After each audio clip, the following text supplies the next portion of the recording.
You're watching Diecast Breakdown with Chuck Ellis, David Johns, and Mark McHotwheel.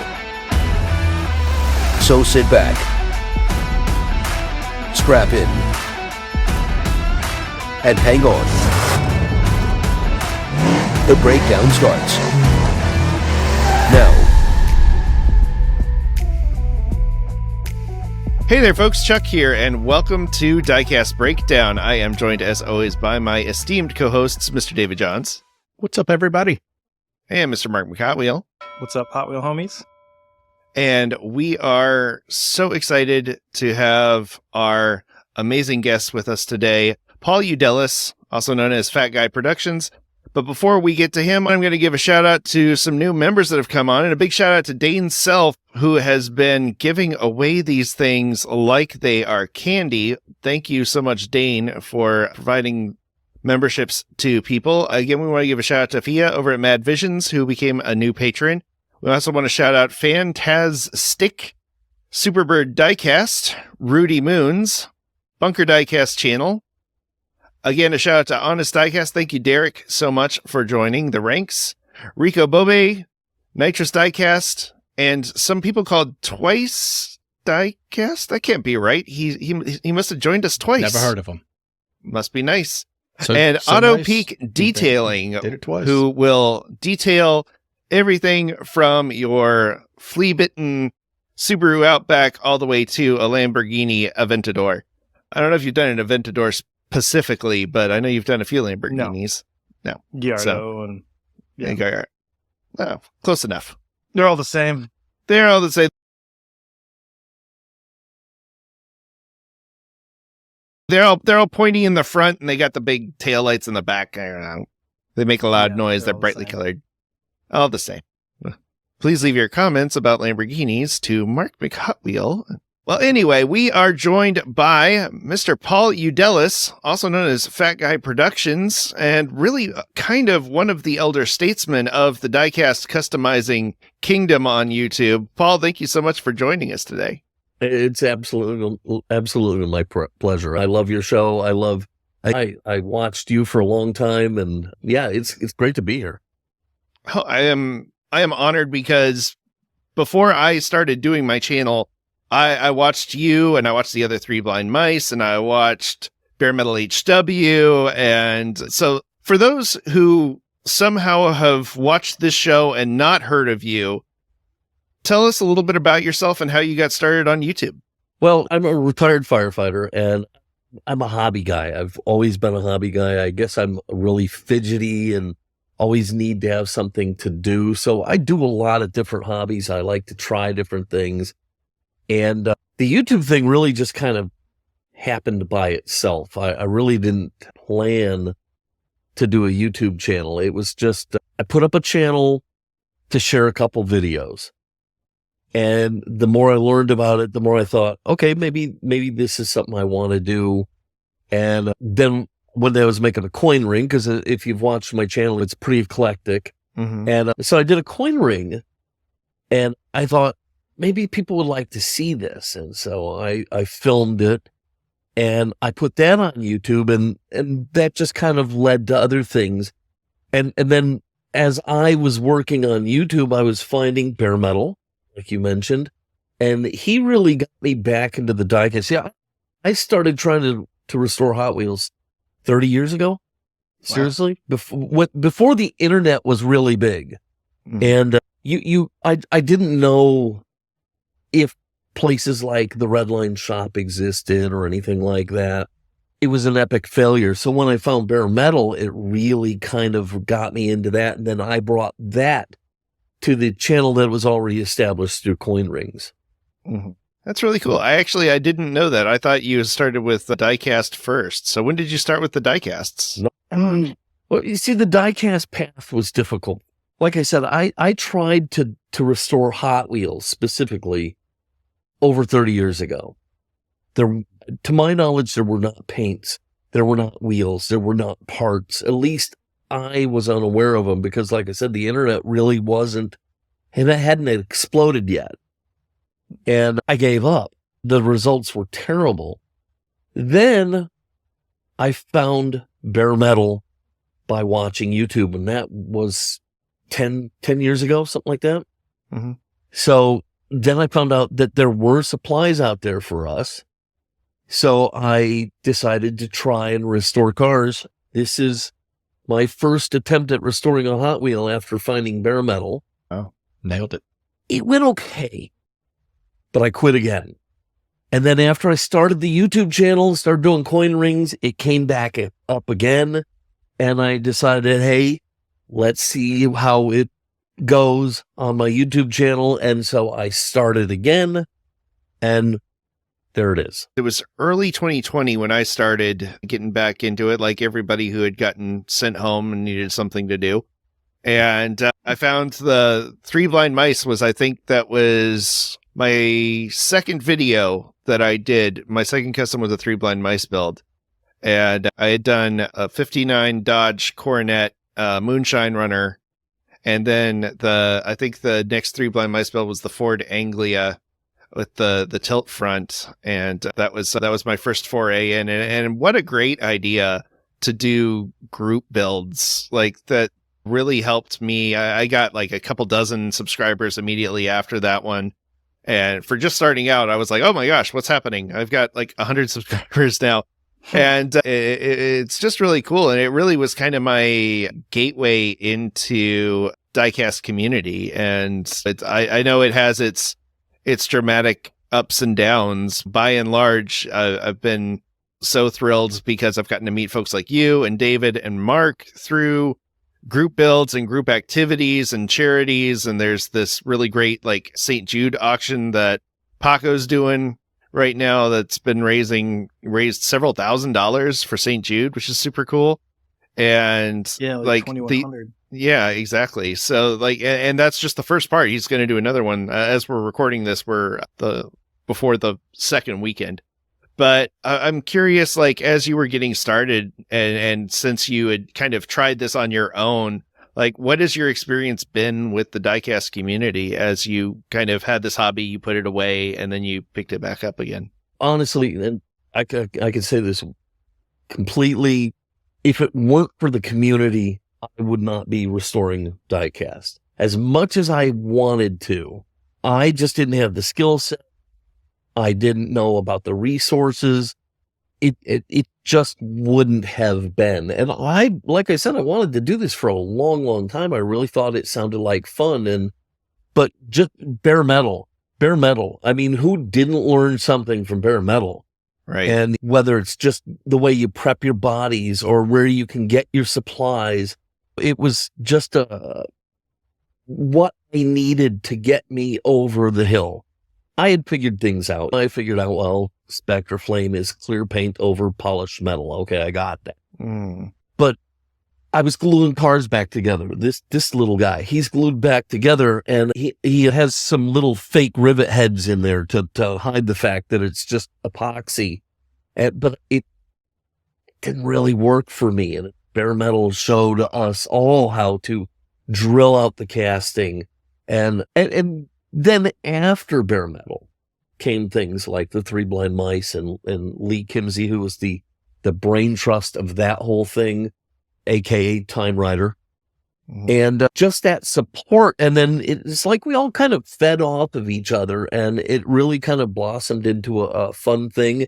And I love doing the diecast to this day. I was watching today, Paul. I was checking out some of the older videos, and would it be safe to say that the Porsche Flying Color reinvigorated you as a diecast customizer? I enjoyed that video a lot, just for the record.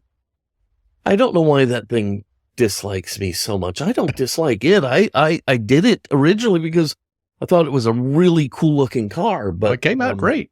I know you had to work on some of the decal stuff, but it looked beautiful. My question though, never stops hitting me. That's right. So the question I had, and a lot of our viewers, Paul, also make videos. So we're content creators just like yourself. And when you go to your page, your ring video, your coin ring rather, 2.4 million views. Congratulations for that. Yeah. And I'm just curious, as a creator, what's it like seeing something like that just take off and explode? it's pretty wild. It's also kind of a gut punch too, because here's how that kind of went down. So I put that video up just like I put up all my other videos. I didn't really do anything extremely different, and it got caught by the algorithm, and YouTube started to put it on their recommendations, and they started to push it out there.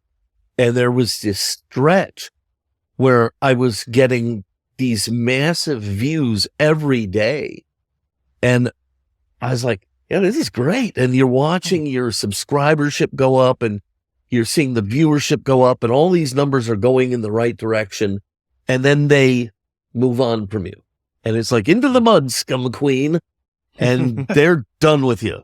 Gotta They're ride the wave. done with you. And now all of a sudden you're like, you're back down to the little scraps on the floor. You're like a chicken pecking at the little scraps and stuff. And so on one hand, it's awesome. It's really helpful to the channel, especially if you're trying to market yourself or what have you, to be able to say my channel's got a total of around 3 million views. But at the same time, you kind of long for that increased viewership, because after all, we all put a lot of work into these things, the builds and the channels, and you want to see that pay off. And I don't mean on a personal term, I mean for everybody else, because that's why I do it. I want to share what other people have shared with me, and sometimes it's a little disappointing that you can't get it out there further. YouTube's a strange place, and it's not like it used to be with certain things going as viral, but there's something to be appreciated with a lot of our subscribers, the ones that have been with you since the start, since day one, and the people that are still around and they still comment on every one of your videos and they show you support. So I don't think, I mean, like with what we're trying to do with the Diecast Breakdown, I don't ever want to be huge, because you kind of lose touch with some of the people that you start out with, some of the people that have been supporting you since the beginning.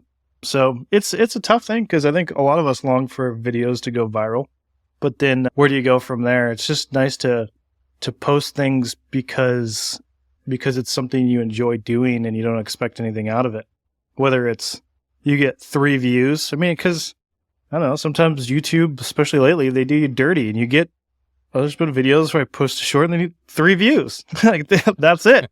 And I'm like, all right. And then I post the dumbest video in the world, and I just put a little 15-second video out there, and it gets 3,000 views. It's just, there's no rhyme or reason. But I think it's a good thing to remember that just to never forget the people that have been with you from the start and that support all your videos, regardless of if it's something that they're interested in or not. Because I know you're kind of all over the place. I mean, you do the ring videos. You got, Yes, I am. I noticed there's security camera reviews and all kinds of stuff, which I love doing that stuff too, especially when it comes to detailing stuff. I've got my detailing channel that I'm trying to grow, it's just painful to grow a channel.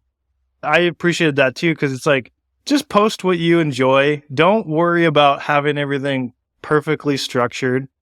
And like, it's all about diecast. It doesn't have to be all about diecast. It doesn't have to all be about detailing if you have a detail channel or whatever you have, because I'll post stuff on car shows or whatever else I'm doing. But what would your advice be to somebody that today they're watching this video and they want to start a channel, but they're kind of hesitant because they're worried about, what am I going to say? What am I going to do? What am I going to post? What would your advice be to them for somebody that's just like, I might do it, I'm thinking about it?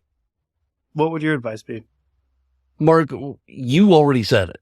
You nailed it right on the head. You have to do what intrigues you and do what interests you, and don't worry about the minutia. Don't worry about the number of views. Don't worry about going viral. Don't worry about any of those things. Make yourself happy in presenting these things out there. If you're not happy, it's going to show. Sure. It really is. Most of the channels that I watch, I can see that the people are enjoying what they're doing and what they're giving to us. And you really I got advice from Diecast Resurrection once. He says, Paul, you probably could explode your channel if you stopped doing all the other stuff and just did the diecast thing. Why would I want to do that? I like bringing all this eclectic stuff to you guys. And maybe you don't want to see a video on my giant silly putty. I love this thing. So I'll share it with you guys. I don't care. I'll share anything that I think somebody might like or might learn from. And that makes me feel good that I'm able to give that to people, and it keeps me going. Because I'm retired. I don't got to do this. I'm not making enough money off of this to cover half the stuff I buy. Just ask my wife. But I do. I take your advice and I keep it fun and entertaining for myself, and then I can share it with everybody. And I think that pays off. Yeah, well said. I think that's great advice. I always say too, people are coming to your channel for you, not for whatever it is that you're doing, because they can get that just about anywhere else. There are thousands of channels out there doing reviews, and there are hundreds of channels, if not thousands, doing diecast restorations or remakes or customs or whatever. They're coming because they like you and they like what you're doing. And I appreciate the concern of going, well, you could get more viewership if you niche down, but at the same time, it's what makes you you. It's what you're excited about, and that excitement comes through in the videos. A statistic that I was told when I started my channel, because this was 2020, but in 2019, it was like 500,000 hours of video are uploaded to YouTube every day in 2019. That's 82 years of video is added to YouTube every day. And that was 4 years ago. It's amazing. And so you think about that and you go, I got 500 views on this video.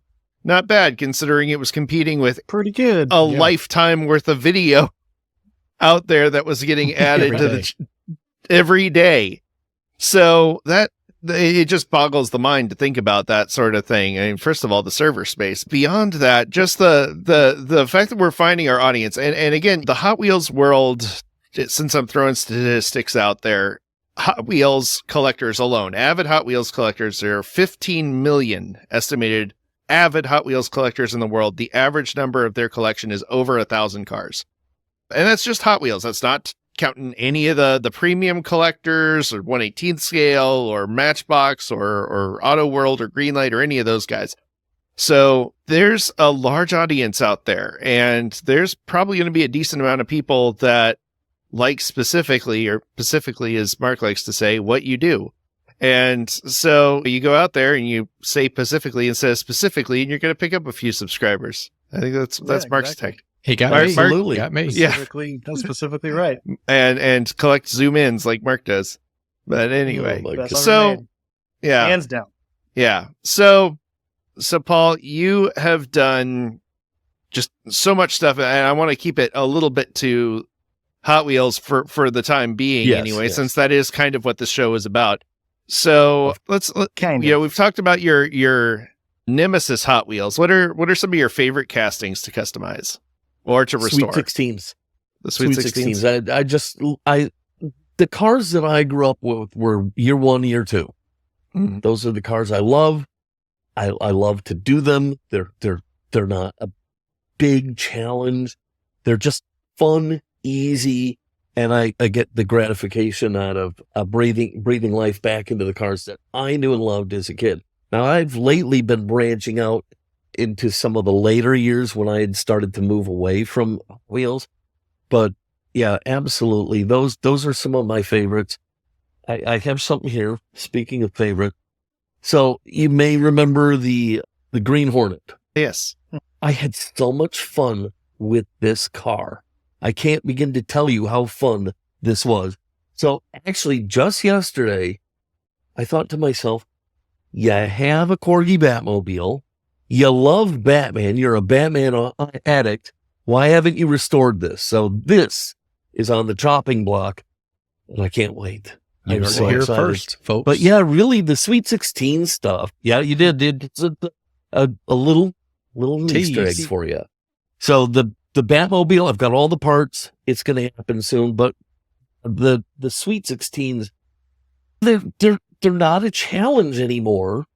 But I love the cars. I love the cars, and the year 2 cars as well. The split image is, well, I did a video a long time ago where I labeled my number 1 all-time favorite Hot Wheel, my number 2 all-time favorite Hot Wheel. Number 1 was the Fleet side, because it was the first Hot Wheel I ever had. And number 2 was the split image, because we didn't come from a lot of money. I never had one. But there was this guy, Mark Clifford, and he always let me play with his split image. Great name. So, Mark, if you ever hear this, thank you. I say thank you. But so I love those cars, and they mean a lot to me, and I just enjoy working with them. Mm-hmm. That's fascinating. We've talked about this on the show recently. The folks who kind of are like, well, should I move on to collector level premiums? Do I keep with Hot Wheels? What do I do? Like this, there's all these problems with the prices are skyrocketing for red lines, and everybody is scalping the store shelves. What do I do? And my take on this has been basically like, if you like tiny cars because you like cars, go into the collector thing. If you've got nostalgia, if you want to recapture that feeling, you're going to stay with Hot Wheels the rest of your life.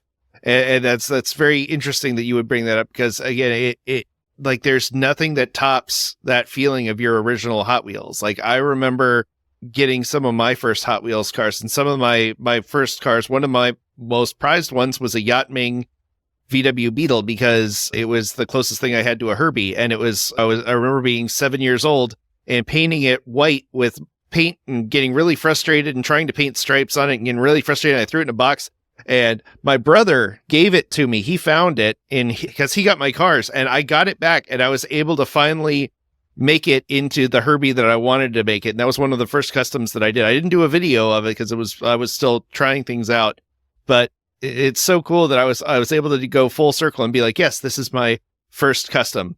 And someday I'll do a video about it, but it was just, so I get that, because that Yachtming VW is a terrible casting. It's the wheels were bad. The proportions are wonky. It's way bigger than 1/64 scale, but it doesn't matter. That you don't forget like that first car. I've got that one, and the Matchbox Sand Digger green VW Beetle with the big engine scoop in the back. That was a big one for me. So yeah, it's just like, I think that's really that feeling is what this is all about. And so for folks like you, it's the red lines and the Sweet 16s. And for me, I've started collecting the Blackwall eras because that's what I grew up with. And the crack ups are this warm spot in my heart, even though they're silly and goofy. But 1985, I was 4 years old, and 4 or 5 years old when those things were coming out. And they were the coolest thing in the world, because that was kind of where I got the bug to do weathered builds, was because I loved that these things, you could crash them and put them back together and crash them again, and they'd have damage. And so that is really, that does my heart good to hear. I mean, I knew that you love the red lines and the Sweet 16s, but I think that you put it incredibly well with it all coming back to that feeling and that original experience. Well, I have a couple crack ups. My sister gave them to me, and I could use some advice here. Should I restore them? Sure. I'm so hesitant to do that. They're not that bad, but part of me really wants to restore these things. Part of me is like, just leave them be. So what do you guys think? Good question. Restore them. I say you take at least one apart so you see how they work. It's a very simple thing. I've taken one apart before. It's just a little spring that hooks on one end to the car, and the other end hooks to the spinny round, or it presses against the spinny round bit. So I say you start with one, take it apart. If you dig it, I think they make a really fun custom project. I've done one custom with a crack up, and I'm looking forward to doing another one. I just think that they offer an awful lot of opportunity to have a great time in restoring. Oh, sure. And that's where I'm coming from. Well, and the thing too is like, I get the kind of hesitation because the beat upness of them is kind of the point. So Yeah. it's almost like finding like a desert patina car and then going, yeah, I'm going to strip all this off and repaint it. Like, do you leave the battle scars? Do you leave the character? But yeah, I'd do at least one. I might. Yeah. I'm gonna take your guys' advice. I'm gonna put it on the fire and see what happens. But yeah. I would really love to do that. I have a, not hobbies, but over there I have the SSP Crash series. They were the cars that, with the gyro With wheel big and zips, you'd hit them, and then all the parts would fly off of them. And I actually restored them and just have never done a video on that yet. I need to do it, actually. Those are so cool. Yeah, I know the ones you're talking about.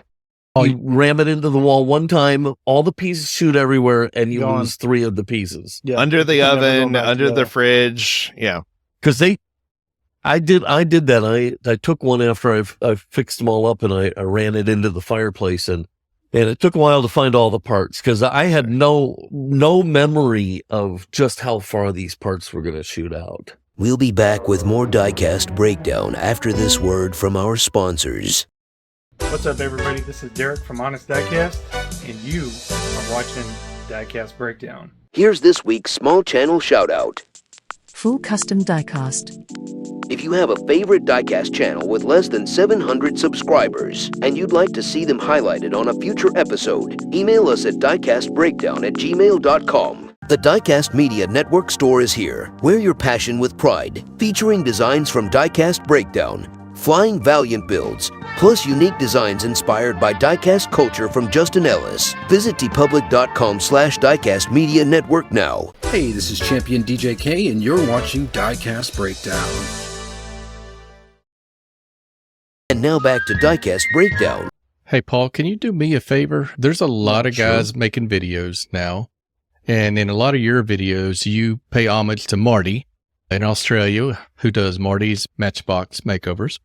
Are there some other customizers that kind of went before us that took up the hobby 4 to 5 years ago that were doing it not a long time ago, but before a lot of the people who are in it now were making videos? Who are some of the original guys that you took influence from as you kind of got back into it in the YouTube era? Of course, Marty.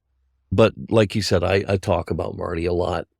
Bare Metal and Diecast Resurrection. Yeah. I really always enjoyed watching their videos. Diecast Resurrection came later. I think he came after I did. I don't remember exactly, but I really enjoyed his channel. When I found Chuck, I was just all in on Chuck's production because that word production, he put all this effort into his production value. And I was like, I got to up my game. Chuck who? Yeah. Chuck. Right. But yeah, he really motivated me to want to do better on this part of it. Yeah. Right. Exactly. And of course, then I spent so much time with Lee and George. George, what a masterful painter he was. I mean, but he's not really doing videos anymore. So that's where the was comes into play. But yeah, those couple of guys are the ones that I really turned to. And then I just watched pretty much everybody else because I loved seeing everybody's unique take on these things. And that was one of the things about the Three Blind Mice is that we got to see how different people looked at the same casting, and it was always shocking. So, but yeah, just that handful of guys were the guys who really, really motivated me and turned let us be honest, my channel has evolved. It's a diecast channel. It just happens to have a lot of other superfluous stuff going with it, but that's what it is. It's a diecast channel. The viewers are in luck because you only have to scroll down when you're watching this video on the Diecast Media Network to see those videos of Chuck's that Paul was talking about. So good. The very first video I saw of his, I was like, wow. And I knew I needed to start doing things. So every year I'm constantly trying to find a new way to upgrade. So 1, 2, 3, 4. I got 4 cameras just sitting right here. And fortunately for me, my system is good enough that the new thing I've been doing, and you don't see it a lot in the diecast videos, is I'm streaming multiple cameras at the same time and getting little shots. And you've seen a slate for doing movies and stuff. I use that to sync up my videos. The software will take that marker and auto sync everything, and then it makes it really easy to enhance things. But I went to all those places because of that man. Yes, because of that man right there. He kind of goaded me into trying to step up my game. And I still, for some reason, I suck at camera angles. Does this look familiar? If you watch any of my videos, you should know what that is. The Rolls Royce video, for sure. That's the head of greatness. The head of greatness. I like that. I might steal that. There you go. But yeah, I'm working on that, and I'm trying to get different camera angles and better equipment, better techniques, and all thanks to watching Chuck and other people. But Chuck is probably the king of production value. Wow. Well, I appreciate that. Just to so you feel a little better about it, that's because I've been doing media production, including television work, for the last 20 years before I started my channel. So I had a little background in that. But I did steal my cold opens from you. I stole that idea. So I liked that's nice. I like hearing that. I liked that you had a little cold open before your intro. So I was like, I'm going to do that.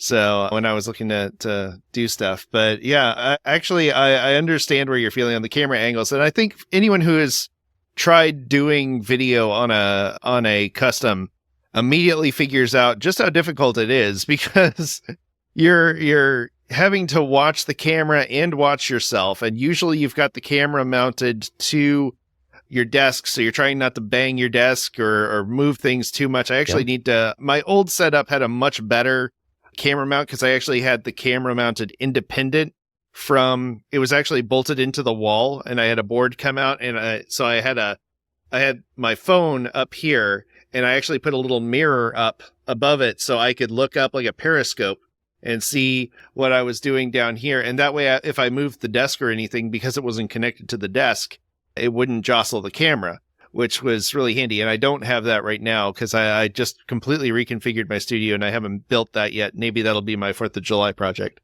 But it's a tricky thing. And you know, a lot of people, I don't think realize that doing the custom is the easy part. The video is what takes the time. It takes me probably twice as long to do the video as it does to do the custom. And I'm saddled with a couple of other negatives in the fact that, first of all, these are big. Okay, these are big and fat and cumbersome. Then this one, I call it my lobster claw. I had the thumb surgically repaired, so my hand doesn't sit right. And then I've had bad eyes my entire life. And so when I'm doing some of this detail stuff, I'm up in here and the camera's trying to get a view, and that's how you keep getting, what do we call the head? The head of infamy or something? Head of greatness. What was it? The head of greatness.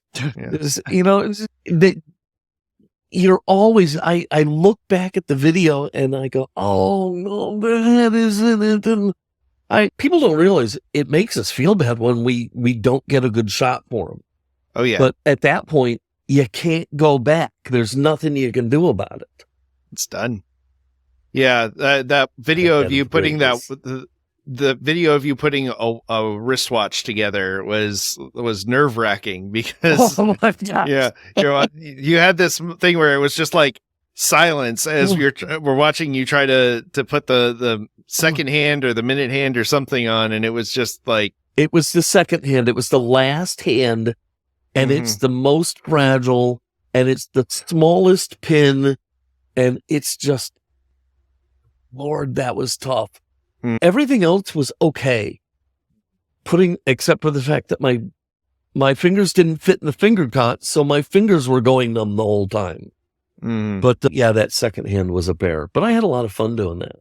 Yeah, well, and I think that's what's cool about your videos is that you're always trying something new. There's whether it's a Harry Potter wand or making a wristwatch or your Indiana Jones stuff. You know. Talk to us a little bit about, you've got a lot of really cool one-to-one like movie style props that you have as well. I'm curious about those. That's become more of a thing of late.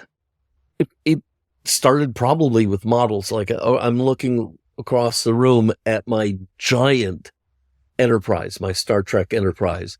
It's this big. I mean, it's huge, and it fully lights up, and you can see through the dome on the top and see the bridge, and you can look in the little landing bay in the back, and it's pretty awesome.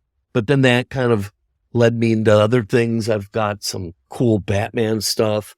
I've got a cowl and a bat belt, and just this last Christmas, my son got me a prop replica of the Batarang they used in the Michael Keaton Batman movie. And then, lately the monsters, people have probably already noticed them. I got Indiana Jones over here. I got the Universal creatures over here. And back there is my Indiana Jones stuff. You guys got to see this. I'm going to share this. Mm-hmm. Shared a lot of the stuff I got for Indiana Jones. And this is one of the Shankara stones. Get out of here. Swear to God. But wait, there's some more. Lights up. That is bold. Terrible. It looks like a baked potato. That is bold of you to have that in your room. I know. It's just there for a laugh. I want to make my own. I probably will someday, but especially compared to some of the other stuff that I got, like the Idol, the Grail Diary. I don't know if I've shown it on the channel yet. I got the Cross of Coronado. Oh my gosh. And in fact, it's weird because I watched all 4 Indiana Joneses today. So yeah, it doesn't always pay off. It doesn't always pay off. You're like, sometimes what is it does, sometimes it doesn't. Is this a can of Coke? Is that the most ridiculous thing? And they sent me 3 of them. Looks like one of those candles. One of those candles you get at the store that's a battery-powered candle. I think that's where they came up with those candles. This prop from the movie. Yeah. This is so bad. It's not even funny. Yeah, so no, I don't know. I like what I like. And I like certain movies. Young Frankenstein, Dr. Frankenstein.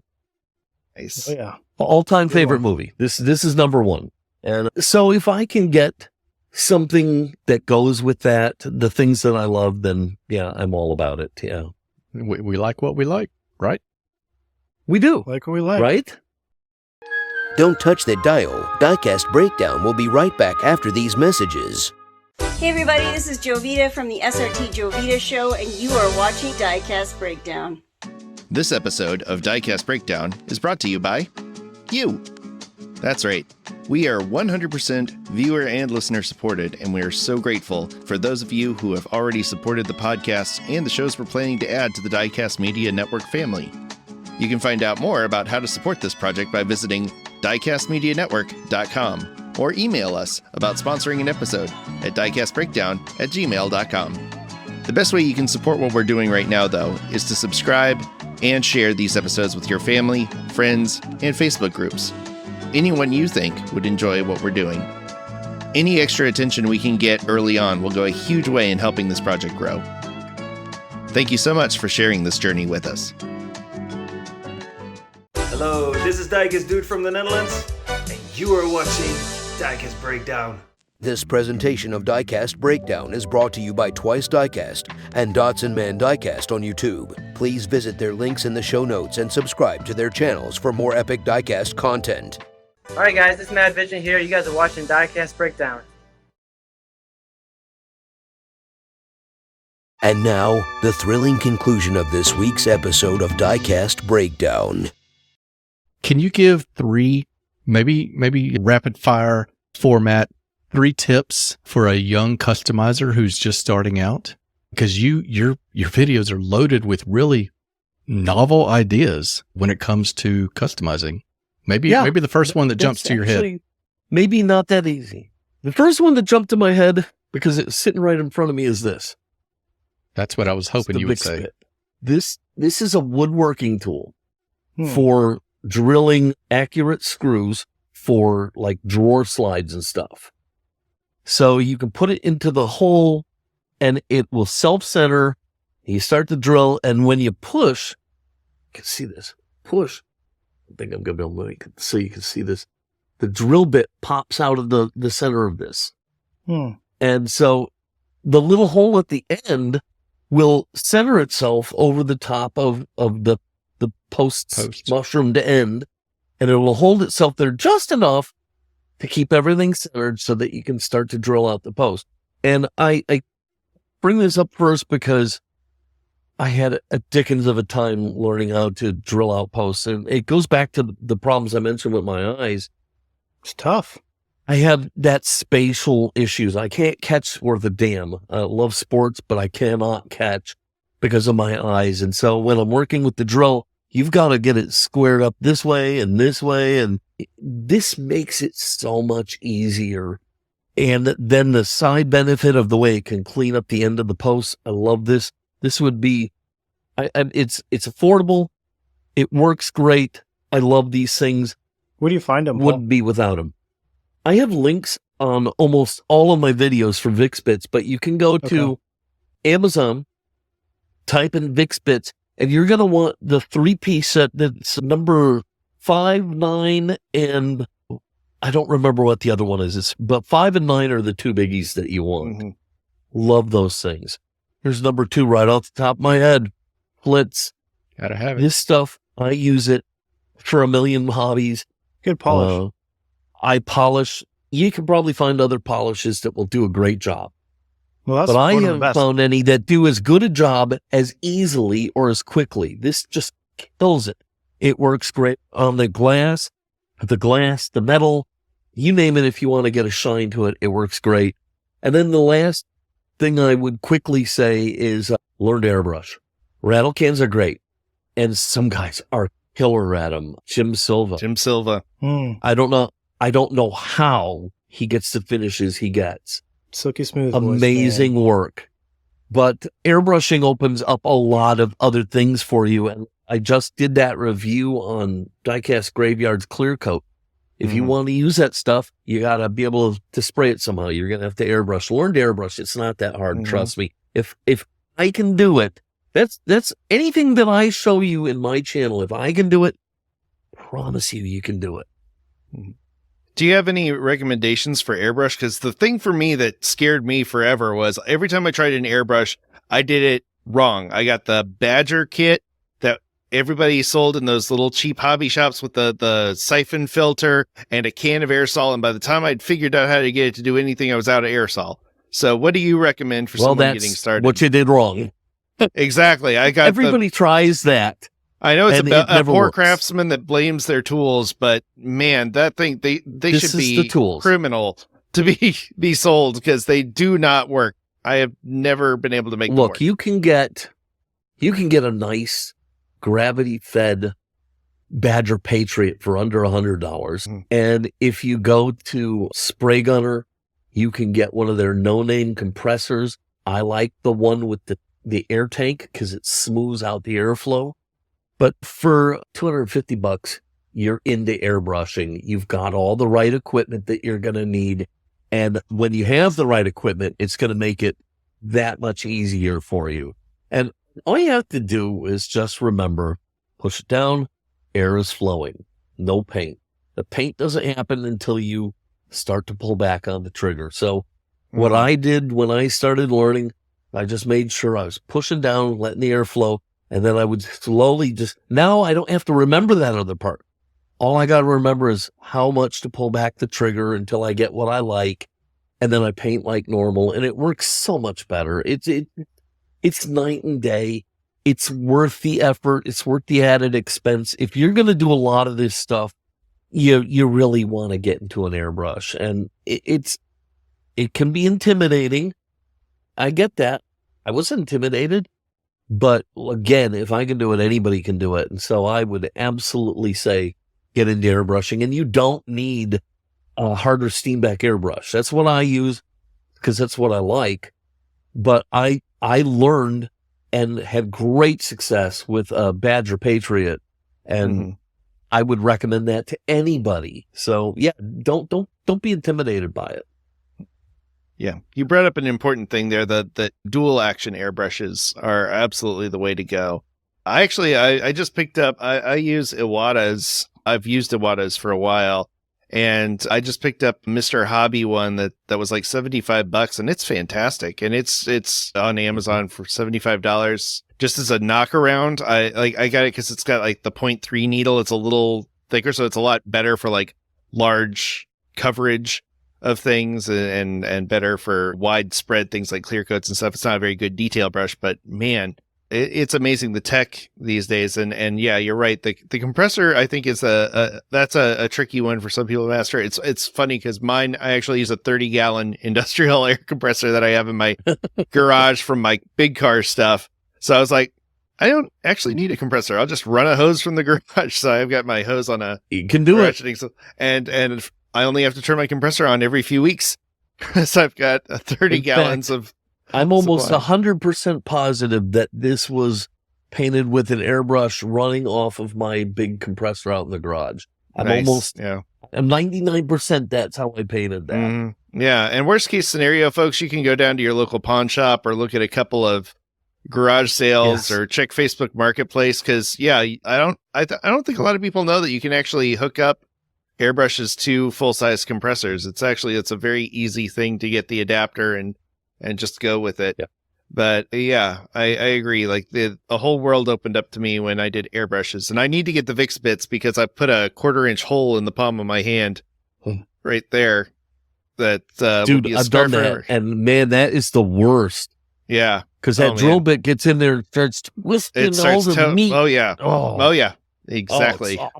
Yeah, and I was, don't do that twice. I was showing off to my nephews. They wanted me to do a custom for them real quick, and I should have known better. I had a 1/4-inch drill bit in there, which was way too big, but I was like, we'll just drill this out real quick. And so not only did I drill a hole in my hand, I did it in front of my 9-year-old and 11-year-old nephews. Safety first, kids. Safety first, kids. The right? So, yeah. There's so much blood. It's everywhere. Yeah. Oh, Mark, you have no idea. And it's so painful. I've done it, just not super deep. Oh, have you? Yeah, it's awful. Yeah, no. I was it hurts forever. Yeah, I had to, it took stuff with it when it came out. It was bad. But up with it. Yeah. That's not good. Yeah. Anyone for hamburger. Anyway. Hamburger helper. Yes, exactly. Chuck needs a helper. Right. Well, Paul, we could, I'm sure, talk with you all night about this. I know that you got a lot going on. You're the busiest retired guy I know. You're always coming up with some other fantastic project or new thing to show us, and I'm always eager to see what you got next. And actually, I need to talk to you because when my daughter was born in 2018, my wife got me this. It's a Kennedy $50 ring with her birth year on it, with my daughter's birth year on it, 2018. And now I've got a son that was born last year. So I need to talk to you about getting a 2022 ring to match. And we'll talk about that after the show. You've got my email. Just shoot me an email. I will talk to you and we'll commission something from you, because that's something I love to do, is have some way to give some personal business to our guests that are on the show. And speaking of that, before we wrap things up, let's remind people again where they can find you, follow you, all that good stuff. My YouTube channel is Fat Guy Productions, but it's under Paul Y 7218, and that's where you can find all my stuff. I have my information in the About tabs and whatnot, but I also have an Amazon store, www.amazon.com/shop/Paul Udellis, and that's where you can find all the things that I love to use. There's under the diecast, you'll be able to find the Vicks bits that I buy, Gauzy, the Renaissance wax, all of those things are available there. Mm-hmm. Awesome. Fantastic. All right. Well, Paul, thank you again so much for being on. We'll look forward to having you on again sometime. It was an absolute blast. It's, like I said, you're a huge influence for me. So it was an honor to finally get you on. I was like, why haven't we had Paul on? And it's like, oh yeah, because I was afraid to ask him because we weren't big enough yet. Oh, which is funny. I'm not, I'm not that. I'm just a dude. So it's all good. Yeah. Well, and it was fun. That. I had a good time. I had a blast. Thank you so much. Well, we'll look forward to having you again real soon. And again, thank you, listeners, watchers, wherever you are, the folks on the podcast feed, the folks on the YouTube channel. Thank you so much for making it to the end of yet another episode. We appreciate you. A shout out again to all our patrons. You're seeing them on your screen right now if you're watching the YouTube video. And if you want to know how you can join their ranks, you can visit diecastmedianetwork.com or diecastbreakdown.com. They will both take you to a link tree where you can find our Patreon, our socials, our merch, all that other good stuff. Thank you to the 3 people who have bought merch from us recently, whoever you are. I'm imagining 2 of them are on this show with me right now. But thank you I need again more. for I need to doing buy that. some more. And we're just so grateful for you to be here and liking, subscribing, sharing, putting them in your Facebook group feed if you got one. It really helps spread the good word of the show. And again, thank you to the folks who are reviewing the show on Apple Podcasts. For every review we get on Apple Podcasts, we put 2 more cars in the Diecast Day of Giving pile. And we are so grateful to that and grateful to you. And as always, we want to thank you for coming along with us for the ride. So until next time, stay fresh, cheese bags. Thanks for listening to Diecast Breakdown. If you enjoyed today's show, please rate us 5 stars on Apple Podcasts and tell a friend to listen in. Find Diecast Breakdown on your favorite social media platforms or visit diecastmedianetwork.com to learn more about this and our other projects. Diecast Breakdown is a presentation of Flying Valiant and the Diecast Media Network.